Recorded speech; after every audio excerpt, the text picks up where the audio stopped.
दर्शकों को नमस्कार, आप सभी का स्वागत है। आज इस वीडियो के द्वारा मैं अर्चना जी जो शिकोहाबाद की रहने वाली हैं, उन्होंने बर्थ डिटेल भेजकर प्रश्न किया है कि उनकी शादी कब होगी। उनके द्वारा बताए गए समय के अनुसार जो उनकी कुंडली बनती है वो वृश्चिक लगन की बनती है और ग्रह स्थिति इस प्रकार है। लगन में शनि है, तीसरे भाव में मंगल है, चौथे भाव में गुरु हैं, पंचम भाव में चंद्र राहु हैं, 11वें भाव में केतु हैं तथा 12वें भाव में सूर्य बुध शुक्र हैं। ये आपकी ग्रह की स्थिति है। देखिए,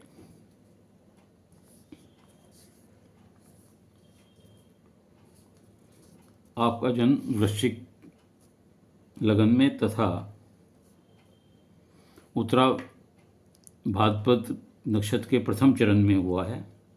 जन्म राशि मीन है। वर्तमान में केतु की महादशा चल रही है जो 23/12/26 तक रहेगी। वर्तमान में शनि की भी 7.5 चल रही है आपको।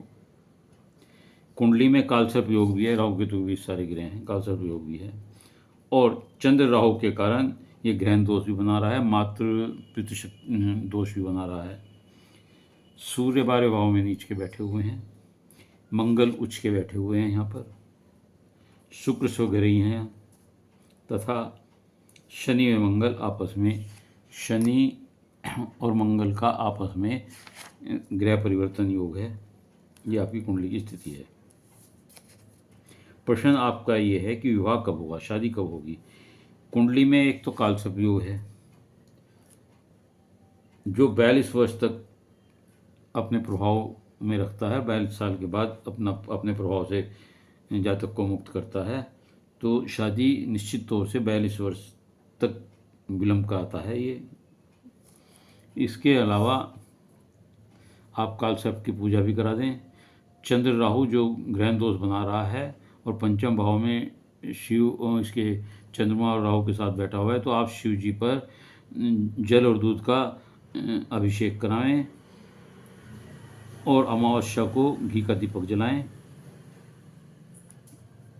केतु की दशा 23/12/25 को समाप्त हो रही है और उसके बाद शुक्र की महादशा शुरू हो रही है जो 23/12/25 से शुरू होगी।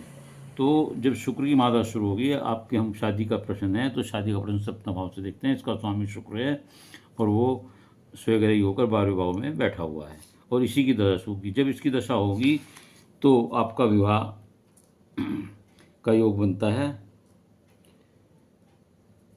शुक्र क्योंकि 12वें भाव में बैठा हुआ है तो ऐसा लगता है कि आपकी शादी, आप शादी के बाद विदेश जाएंगी, पति बहुत सुंदर होगा, योग्य होगा। तो मैं समझता हूँ कि अगर आप ये कालसर्प की पूजा करा लें और जो मैंने बताया शनि की 7.5 चल रही है इसका उपाय कराएं और पितृदोष का कराएं, ये जो चंद्र राहु ग्रहण दोष है इसका उपाय कराएं, तो निश्चित तौर से आपकी शादी, मैं समझता हूँ कि शुक्र की दशा जैसे शुरू होगी तो आपका विवाह हो जाएगा, निसंदेह विवाह होगा। उम्मीद है कि आपको अपनी वीडियो अच्छी लगी हो, ये वीडियो अच्छी लगी होगी। यदि ये आपको अच्छी लगी हो तो इसे लाइक करिएगा, शेयर करिएगा, कमेंट्स बॉक्स में जाकर अपने विचार लिखिएगा। इसके अलावा यदि किसी और का कोई प्रश्न हो तो वह अपनी डिटेल भेजते हुए और मेरे चैनल को सब्सक्राइब करते हुए अपना एक प्रश्न भेजें। उत्तर अवश्य दूंगा। उत्तर के लिए धैर्य से इंतज़ार करना पड़ेगा। धन्यवाद।